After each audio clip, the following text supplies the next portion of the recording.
Hello, this is Scott Jentz. Welcome to Sandbox Stories.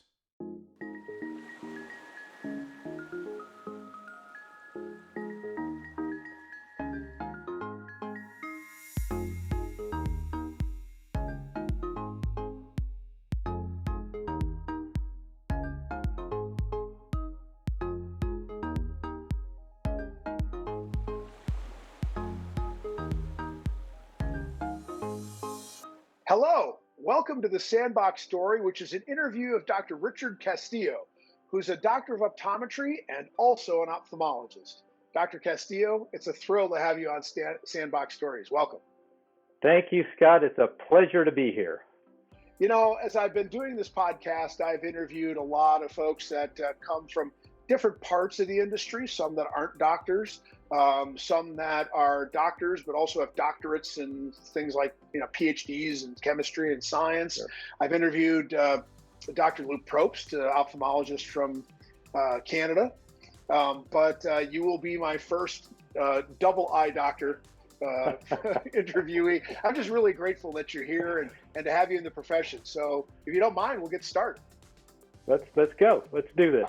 Your family is an all optometry family, if I understand. Can you give us a rundown of the eye doctors in your family? How about that? Well, it started in Tallequah, in the little town of Tallequah in the mid-'80s when I was a student. My class was actually, I believe it was the fourth class to enroll at the newly formed NSU College of Optometry. It wasn't even the Oklahoma College of Optometry back then. It was the NSU College of Optometry. And that's where I met my wife. She was 2 years behind me. And, we made it through school together. Actually, I made it through first. I was 2 years ahead. I graduated. We got married the summer that, the year after I graduated. And we lived in Tallequah while she was still finishing up 1 year. And during that summer, I got this crazy notion that I still, needed another eternity in school. So, after we got married, we'd moved to Tulsa. And, I did what I did then over the next 8 years. Along the way, we had two boys, and my eldest son decided that optometry was the right lifestyle and the right career choice for him. So I've got an OD wife and an OD eldest son. That's fantastic. My youngest is actually a math major here at NSU right now. And he has no aspirations to go anywhere near eye care for some reason. I don't know why it didn't rub off on him, but he's doing okay. All three of mine have stayed away, so. Okay. Well, then I'm grateful. At least I got one. Right. So you went from this upbringing in New York City. I guess you grew up on Long Island, actually. Yes. To the University of Tulsa. How did you get from New York City to Tulsa?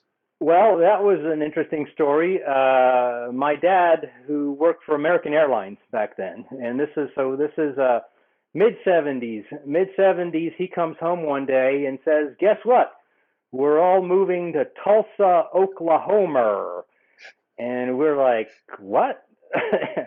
So apparently, American Airlines transferred something like 9,000 families from New York, from Long Island, to Tulsa. They consolidated a lot of their business. He was in data processing, and Tulsa was and still is one of their main hubs. And so that's how we wound up in Tulsa, Oklahoma. We moved essentially from a suburb to a suburb. So it wasn't, people talk about culture shock. It wasn't like that for us, other than two things. People had a strange accent, and you could not find real pizza anywhere. It just didn't happen in Oklahoma, at least not in the 70s. That's interesting. Were your parents both from Long Island?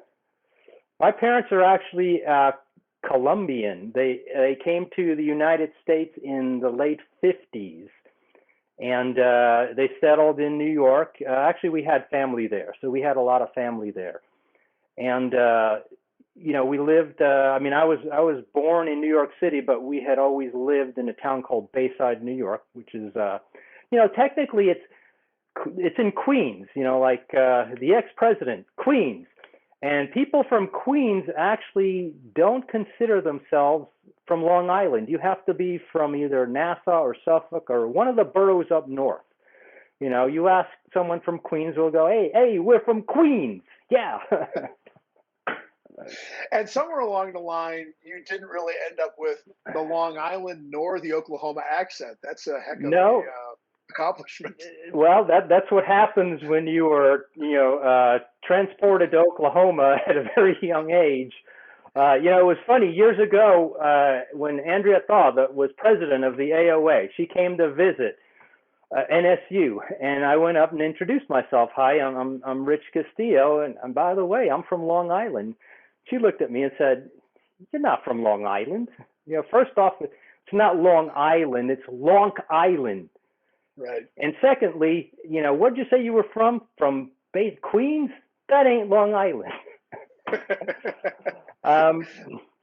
So yeah, I guess I lost the New Yorkese. I never fully developed the Okie drawl either. So I don't know who to blame for that. Well, in your educational career, you already alluded to, you decided to really put it to yourself and take on more schooling. There's a story behind you getting this optometry degree and deciding to get an ophthalmology, get a medical degree and then go into residency for ophthalmology. What Sure. was that about? Well, so again, let me take you back to Oklahoma, mid-'80s. We are championing oral therapeutics. So when I actually started school, we did not have that quite yet. And the Oklahoma Association, back then I don't think it was the OAOP yet, the Oklahoma Association of Optometric Physicians. Maybe that happened while I was in school. But anyway, the state association was pushing scope expansion. They got all the students involved.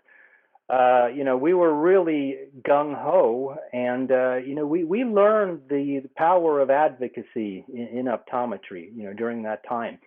And I saw myself at the end of those 4 years graduating and doing all these remarkable things that we were doing in school and in our clinic. Our clinic, by the way, was in a brand new hospital. The IHS had just built a new facility in Tallequah. They had built a lovely, very state-of-the-art optometry clinic to go along with that. And our class actually had all of our clinical experiences at that one site. We didn't actually have to go on externships. We saw the full spectrum of eye care right there in Tallequah, Oklahoma. And so here I am getting ready to graduate, and I see myself going across the street and not being able to do half the things that we were actually doing at NSU. Okay. Now you fast forward a few years and everything changed, but back then none of that was on the radar, or at least not on my radar. And I really took to the healthcare model, the primary care model. And, what happens when you're young? You have crazy thoughts. So I thought, another 8 years of school is okay. But it just happened. I'll tell you who actually helped me out a lot was Dr. Les Walls. You may know Dr. Walls. He actually became the dean of NSU about a year after I graduated, but he actually was a professor there. He taught us several courses. He taught pathology, general pathology to our class, which I thought was very interesting. And he helped mentor me, to a degree. Had I had a crystal ball, and just even 4 or 5 years later, everything changed. It was amazing. In fact, 2 years after I graduated, the first lasers were done in Oklahoma. So, things can change like that sometimes. But, I did not have that sense back then. And I tell you, I've had this question presented to me several times. Well, why did you do this? And I said, well, because this was the situation back then. Had I known, or were we in the year 2021, I would probably think twice about doing what I did, because a lot of what I enjoy doing is actually what optometry is doing this very day. I know that you don't mean to sound apologetic about having gotten an ophthalmology, No, background, no, and not at all, because not at all. you have been a staunch optometrist and optometry advocate for years, and a lot of that comes from being in Oklahoma, where the practice laws are very I advanced. They always I have been. think so. Yes. Why does Oklahoma in particular have that bit of an advantage over most states in that its laws have always been a little bit further ahead of the others? I think number one, very strong leadership. Okay, you have to give credit where credit is due. The leadership that the OAOP has been able to muster over the years, the leadership that and the support that the Oklahoma State Board of Examiners has given the state association and the community of practitioners here in the state. I think it's been phenomenal. The fact that we're a very rural state, I know had a lot to do with what was able to be accomplished back then, and where we've evolved, to this date. The fact that optometry is represented in almost every county in Oklahoma. Okay. Ophthalmology, and I've called ophthalmology a very equipment intensive sport. We need to be by big hospitals that can afford the toys and the gadgets that we need to do what we do. So because of that, ophthalmologists tend, at least in Oklahoma, and I'm sure, elsewhere as well, tend to gather close to larger communities, cities where those type of facilities, exist. So the fact that optometry covers basically the whole state, and because of that, optometry is also able to form these tight relationships with members of their community, including the legislators and the elected officials from their community, and the fact that optometry is very well educated, and we're able to show that, to our patients and to our legislators. All that has come together to create, Oklahoma optometry. And, I don't know that it can happen in other places where, those factors just don't seem to come together. Other places where you think, they've got quality education, they've got quality, doctors, and yet, they run into problems, in the political arena and facing the political opposition, because, unfortunately, the distribution of practitioners is not quite what you see here or in other states like Arkansas. Arkansas just passed their law. Very similar situation to Oklahoma. Do you think that the needs of the Native Americans that live around the college have helped the college advance because there's such a wide variety of needs that population has from an eye care perspective? That has been a wonderful partnership, going on 30 years now, 30 plus years. Yes, I would say that has certainly helped the college evolve. You see, because of the resources that the Native American tribes put into healthcare, and these are actually, I've spent my entire career, these facilities, and these are some of the best facilities. You should see what we have right now. A tremendous new outpatient ambulatory care center. They built a medical school. Okay, Tallequah, Oklahoma has a satellite. OSU built a satellite medical school right next door. That speaks something to the level of care and commitment to healthcare. right here. So yes, I would say that definitely, helped. Number one, the decision, help make the decision of where to put the college in optometry or in Oklahoma. And number two, you see the full spectrum of eye care right here in Tallequah. We don't just see people or patients from Tallequah. Patients come from all over. Patients come from Western Arkansas, Southwestern Kansas, or Missouri, Southeastern Kansas. I've even had people come up from Texas, to get their care here at the facilities we have here. So no doubt that there probably wasn't a better location, at the time, or even in this day and age, to put a college of optometry than Tallequah, Oklahoma. And there probably is not a better partner than the Cherokee Nation and the IHS, with regards to allowing the college to step into their facility and act as the umbrella for eye care. And you've been the principal ophthalmologist there for over 20 years. Do you still? I've been the only ophthalmologist for like 4 counties. Principal of one. What surgical care services have you provided? Basically, anterior seg care. Although when I got here, again, I'm the only ophthalmologist for several counties, I found myself doing a lot of medical retina as well.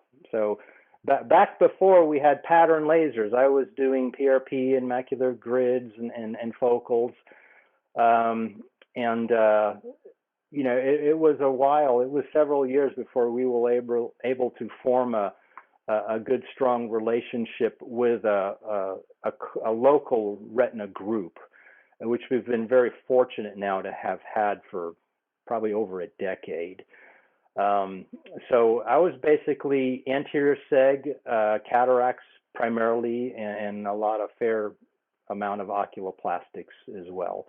But being in rural America, sometimes you just have to handle whatever comes in the door. And I have handled just about everything that comes in the door that, I feel comfortable with, whether I felt I was, sometimes, you feel like, well, this would go to Tulsa. If I was in Tulsa, this would go here, this would go there. When you're an hour, hour and a half away, and your patient really doesn't have the means sometimes to travel, you learn that, you got to push your limits as well.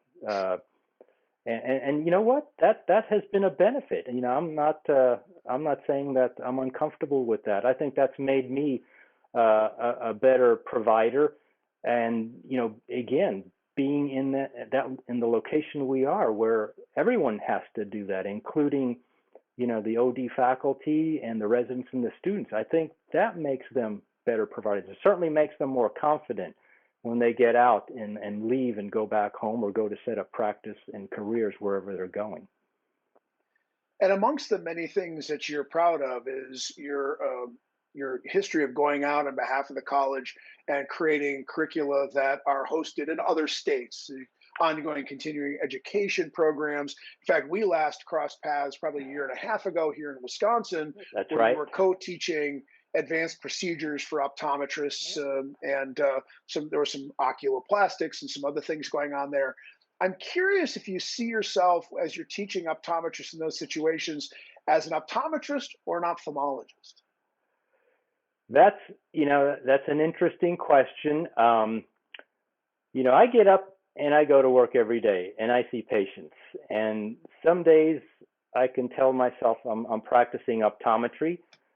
Some days I'm practicing ophthalmology. Some days I don't know what the heck, maybe I'm an ophthalmologist. I don't know. I'll tell you, I'm an eye doctor. That's the one thing that I know for sure. I'm an eye doctor, and I get up every day and I try to help people out, by being an eye doctor. As a recipient of your continuing education, I've always seen you as somebody who very comfortably and I don't know the word I'm looking for. You carry yourself as an optometrist and you are proud to help other optometrists advance. And there are times where you use your ophthalmology background to do so, and there's times you use your optometric background to do so. And it's interesting. I think we care more about questions like that and do you slice it than you do, which I think says it all. Yeah, You are one person. I never stopped being an optometrist. Honestly, I would probably, because of the way that my career has evolved, if I had to classify myself, it would be an optometrist or an optometric physician that happens to have this other degree. Okay, and that enables me to do some things, to serve my patients. And it's not just because my wife's an optometrist. You go with optometry. No, optometry has always been, to me, more of a family than, than probably medicine has been. And yeah, again, maybe that's just because of where I wound up. I had a very positive experience in optometry school. This is where I was born professionally. And, I've never forgotten that. And, I've been as comfortable here, even as an ophthalmologist and practicing in hospitals, with other physicians. I am still very, very comfortable calling myself an optometric physician. And, that's just been a blessing that, I fell into. How do you suggest an optometrist think about advocating for him or herself when it comes to legislative activities and advocacy, when it comes to advocating for themselves with other healthcare professionals that don't always understand what optometrist is about? Is there a way that they can disarm those situations and make it clear to the recipient of their information that Mhm. they are a valued primary healthcare provider? Yeah, well, I think first of all, know your stuff. You be confident, know your stuff. If you know your stuff, people can say whatever you want, but ultimately, things are going to turn out all right for you. There is a lot of lack of understanding with regards to what modern optometry is. I will have to say that some of that is basically pushed. It's a political agenda. Some of that may be that optometry needs to do a little better job at promoting itself. Don't be so humble. You have excellent education and highly valued skills. Let the world know. So I think maybe as optometrists and optometric physicians, we need to be a little more vocal than we have been in the past. And I think I'm seeing some of that. People are starting to take credit, for what they do and what they can do, and I think that's a good thing. I think we need to do, or continue to do, a good job. And I think we've done a good job in some regard with legislators, again, in some states. Unfortunately, again, there is a lot of politics. And, ever since I was in school, it's like this. And, sometimes, it waxes and wanes, but it seems that whenever optometry moves to modernize its practice act, and especially in some states where, the laws have not changed for decades, there's always a political agenda that looks to, prevent that from happening. And that's unfortunate. And I don't know, honestly, that's necessarily going to change anytime soon.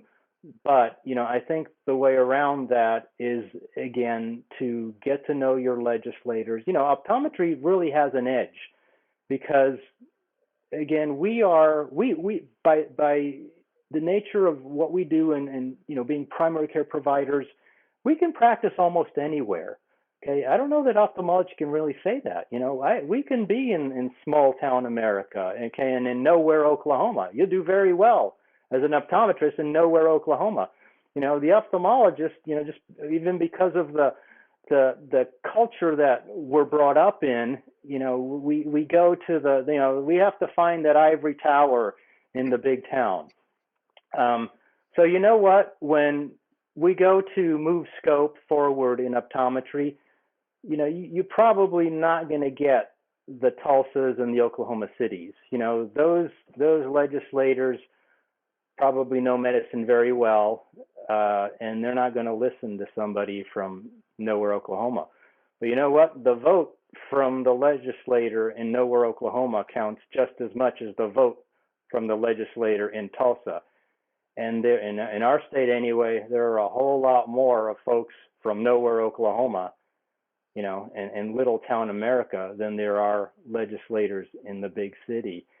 And so if optometry just pays attention to that and looks at the numbers and realizes that because of the way that we are distributed across most states, especially the rural states, if we just pay attention to that grassroots, okay, and form those relationships with, those neighbors who will someday be the legislators and the lawmakers, then it really is not going to matter so much what the political opposition says, because those individuals who are our neighbors, the person that we run into at the grocery store, the person that we go to church with, the patient that comes into our office that lives, a few blocks down, they will know who we are and what we're capable of.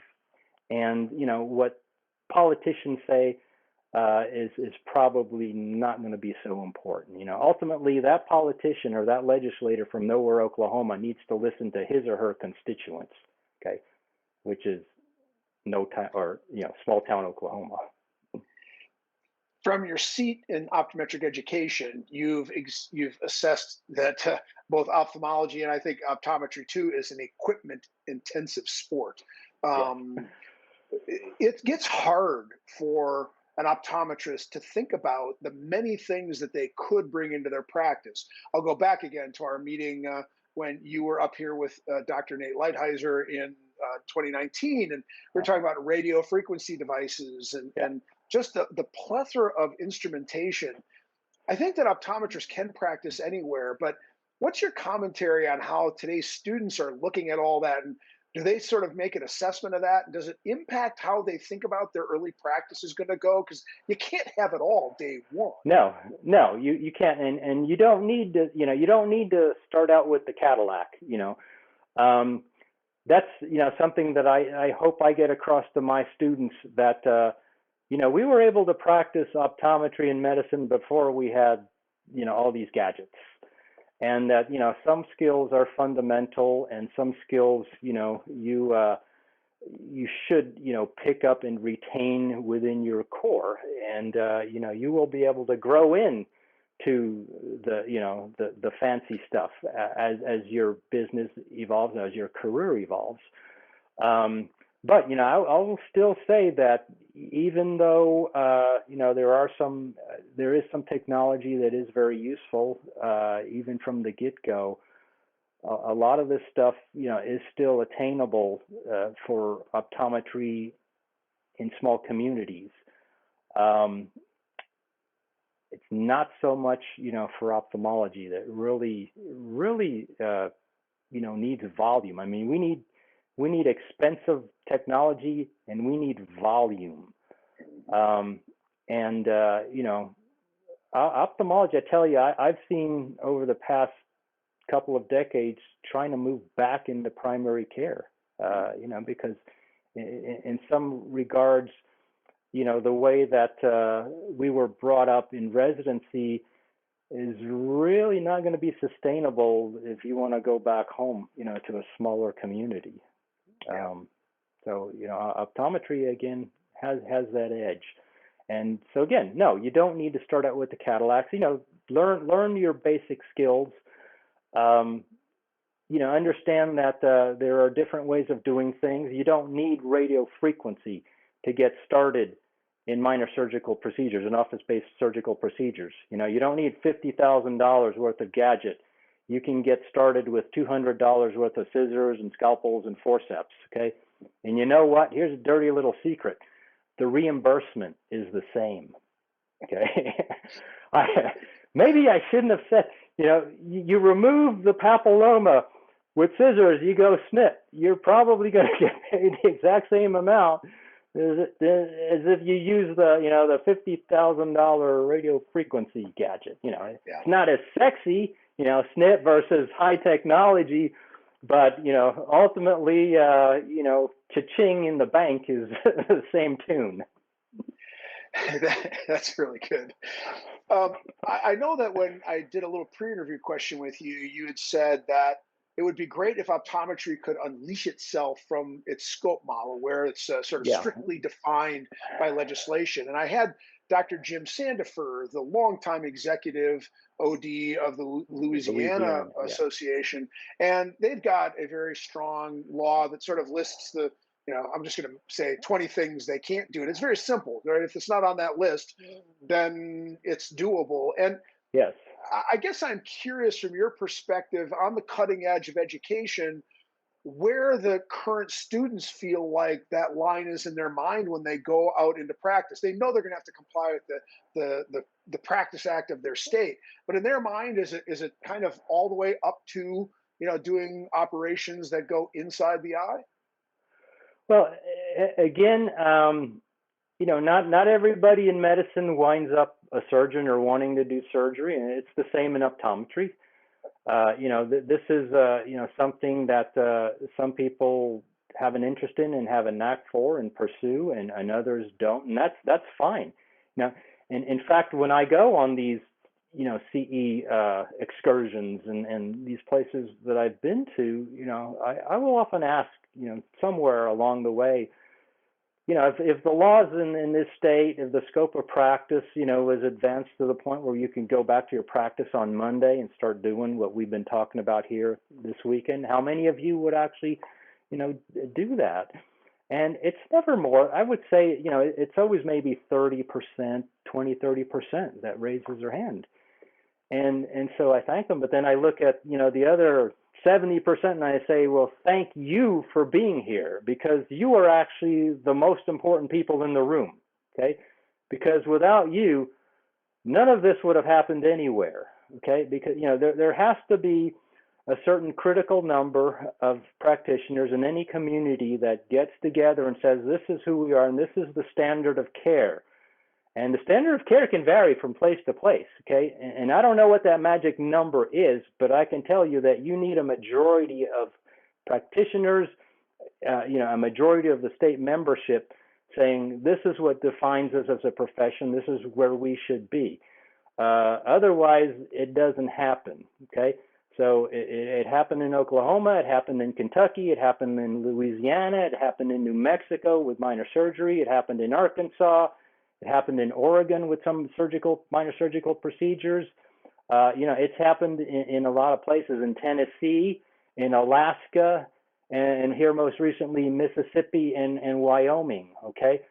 So when people get together, whether or not I'm actually going to be the guy that wants to do this, no, that is not the point. The point is you support the profession, you support the association in its efforts, and you know what? You're going to see some tangible benefit whether or not you go out and start doing these procedures or not, okay? Because you're still seeing these patients. You're going to be referring them. You're going to be a little more knowledgeable about what you're getting the patient into, if you've had this education. And you know what? This is what I tell my students. You see that diploma, or you will have a diploma on your wall, okay? And the residents that already have one. Go home and look at that diploma and recall how much blood, sweat, and tears and money you put into getting that piece of paper, okay? If the laws in your state advance, okay, if your scope of practice advances, your services are all of a sudden worth that much more, okay, to the people in your community. And whether or not you practice in this fashion and you're the one doing these procedures, someday, you're gonna want to retire, you're gonna want to sell your practice. And you know what? There are patients, within your practice that need these procedures, and somebody coming along looking to invest, in a practice or to purchase a practice is probably going to realize that if I'm in a state where we can do these procedures and I am, of the mindset and the skill set to do these procedures, that's what I'm looking for. All of a sudden, your practice is worth more to that individual, or so, even though you may not be the one running the radio frequency or doing the biopsy, it benefits you to support everybody else, because ultimately, it does, you do get a return on investment, okay, on your education and your profession, if you participate, in advocacy and support your colleagues. Well, as you know, that was the reason that I was at that meeting in 2019. I'm not in practice anymore.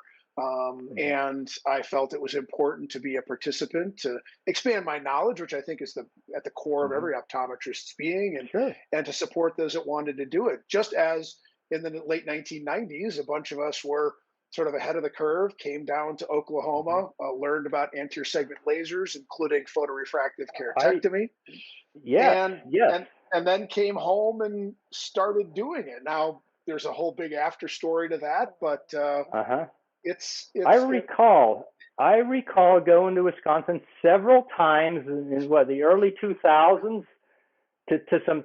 We did some of these courses at TLCs, a couple of the TLCs in Wisconsin. You were probably there, And in fact, I remember one night some of you guys took me out to eat walleye and drink beer. So best fish and beer I've ever had, by the way. It was the late 90s, and my former partner in practice, Dr. Vic Connors, who was an AOA guy, was involved. Exactly. Yes. And a number of others. And a handful of us did refractive surgery on patients. The patients lived. The patients were well taken care of. And I think we were a little out of step, I think, in hindsight, with the way that the state licensing board had to look at that, the way the association was ready to defend. And it did, by the way. The association ultimately, perhaps unhappy with the rate of speed at which we went and the order in which we went, still defended us. And there's still a piece of paper that has my name as a defendant with the American Medical Association and the American Academy of Ophthalmology against the few of us that spoke at a press conference about telling the public that, hey, optometry has a lot to offer. And not every one of us will do this, but just know optometry has a lot to offer to your overall health and wellness from a vision perspective. And I just want to echo and reinforce what you said about stepping up and supporting those who want to take it another level. And as an optometric educator, it's just fascinating to see you still, ready to go, just like you were when you got the walleye and beer dinner 20 years ago. It's not just for walleye and beer that I go. No, this honestly, this has been one of the most rewarding aspects of my career, and I didn't see that coming early on. I thought, well, yeah, I would like to go back home to Tallequah. I think, my friends are there. I think it would be a very nice place, to have a career and raise a family. And then I got, again, I was invited to participate in some advocacy and legislation. When I got here, Oklahoma, we did not have a laser law yet. Okay. In fact, that's probably what started this. I was actually finishing my residency, and so this was about 96.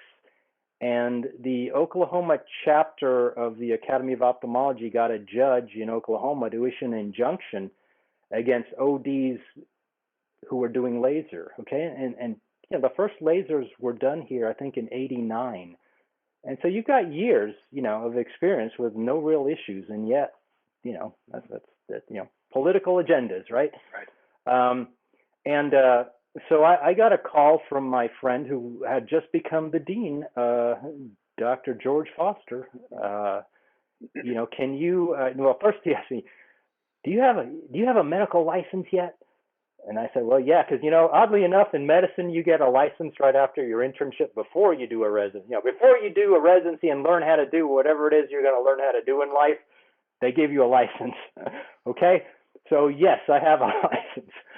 Well, here's what happened. A judge issued an injunction, and, we need to keep the patient flow going. So he actually asked me to go to his office. He still had a practice in Bristow, Oklahoma. It's one of not really a nowhere Oklahoma town, fine community. Asked me to go there and see some of his laser patients for him. And so I got there, and well, there were patients, and there were also some students there. I think there were maybe even a resident there. So, the lasers may have stopped temporarily for optometry, but the education went on, okay? And that, I think, sort of one thing led to another, and all of a sudden I was contemplating a career as faculty at NSU. And that was interesting because, NSU had never really they didn't know how do you bring a physician on board? How does an ophthalmologist interface with the community, with the medical establishment in the community? But anyway, we just decided we'll make it up as we go along, and we're still, I think, making it up as we go along a couple of decades later. But that's fine. But really, that that little taste of helping the profession move forward, because it really didn't take long. Again, such a strong grassroots network here in Oklahoma. It didn't take long to reverse that or to pass legislation, to supersede that judge's opinion. And now the statutory definition of optometry includes laser surgery, okay? And then they did the same thing to us a couple of years later. I remember getting a call one night, well, you're going to be a lot busier. Why is that? Well, because the Oklahoma Academy, again, of Ophthalmology, approached the Attorney General of Oklahoma and asked him, can optometrists do non-laser surgery? We understand they can do laser surgery. It's written in black and white, but what about non-laser surgery? It doesn't say anything about non-laser surgery. And again, we had been doing the things that we do, to this day very well. No problems, and patients are happy, and we're taking care of their problems. Well, again, it didn't take long. Now, the OAOP stepped up, and they said, okay, you know what? You want to play it that way? We're going to put a moratorium on ourselves. Nobody's going to do anything other than Castillo. He can keep getting up and going to work every day. They went back to the legislators, and they fixed it, okay? And it didn't take long at all. And now the statutes not only include laser, but non-laser surgery. That is the definition, black and white, of what an optometrist or an optometric physician in Oklahoma is, okay? And, from my perspective, who do we have to thank for that? We have the Oklahoma Academy of Ophthalmology. Thank you.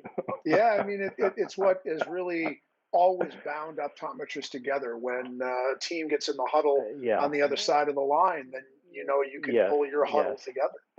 Yeah, but I'll tell you that, to me, my whole experience in advocacy has taught me that one of the things that we really need to change, if we are able to, is this practice defined only by legislation. Okay. Because, there is no way that legislation can keep up with, the turnover in technology and medical and optometric knowledge. I mean, there's no way. When I was in medical school, back in the early 90s, I remember being told, the medical knowledge base turns over about every 3 or 4 years. So, you have to be keeping up constantly, or you're going to be a dinosaur, a few years after you graduate.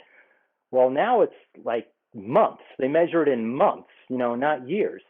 And technology, come on, when, you buy an iPhone and 3 months later it's outdated, you can't keep up with that.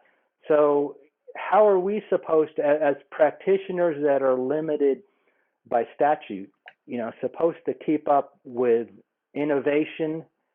And in my opinion, sometimes, we may not even be able to provide what is considered the standard of care, because that changes very quickly too. And if we have to wait for legislation to come around to be able to practice up to the level that we need to, we're really, behind a wall there. So somehow, some way, I think, that needs to be addressed. A medical license is a plenary license. You can go and train at whatever you can, you just have to find the training and someone that's willing to teach you, but there's no obstacle there, That's always been problematic for optometry, okay? And some way, somehow, I think that needs to be addressed because, knowledge and skill and technology is just going to keep rolling over faster and faster and faster. And if we're going to be able to compete, with professions that, obviously do not, want the competition, I know you're not supposed to say that, but, don't want the competition, we're going to need a more level playing field in that regard. I really appreciate that perspective. Now, back to your family. I want to know what your wife is doing as an optometrist today, and I want to know about Max.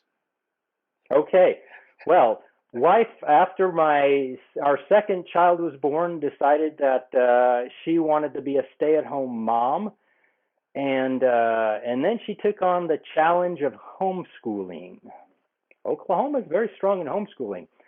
So fast forward, 20 years or so, and I've got one son then that graduated from optometry school and is currently actually working on an MBA. I think he saw I think I want to write out the pandemic earning an MBA, Dad. Interesting. All right. If you still have it in you another couple of years, go for it. So he's in his second semester at OSU, earning an MBA. The OSU, by the way, not that school in Ohio. Okay. Got it. And then my youngest son getting ready to graduate with a math minor in physics. He's done very well. Homeschooled, we were a little concerned because he had never stepped foot in a traditional classroom until his first day freshman year in college. We weren't sure what to expect, but he's done very, very well. Mom did very well, clearly. Mom has done extremely well, and thinking back, that was the best decision she could have made. Tell us about Max. Max, though, I have to say, we have had Huskies. We have had the last dog before Max was a 110-pound Alaskan Malamute. We've always had outside dogs, big dogs. Max is the first indoor small, pup that we ever had. Max is, I have to say, the smartest dog we have ever had. He's trained us. Okay, he has trained us. He knows. I want whatever. It's time for me to eat. He knows the signal. He knows what he has to do. He wants to go here. He knows what he has to do. And it's funny because sometimes I don't even catch myself thinking it's like a knee jerk. There's the cue. There's the conditioning from dog back to human. The only thing he doesn't do is ring the little, Pavlov's bell. That's awesome. He's probably a little too smart for that. Well, Dr. Rich Castillo, thank you for what you've done for optometry, continued successes with your students and your practice. Really appreciate your commitment to our profession. Well, thank you. And, as I have said time and time again, thank you all because, without this amazing thing that we call the House of Optometry, a guy like Rich Castillo really wouldn't have a job, wouldn't have, the career that I've been able to have. So thank you for everything you have done and optometry for creating this marvelous profession.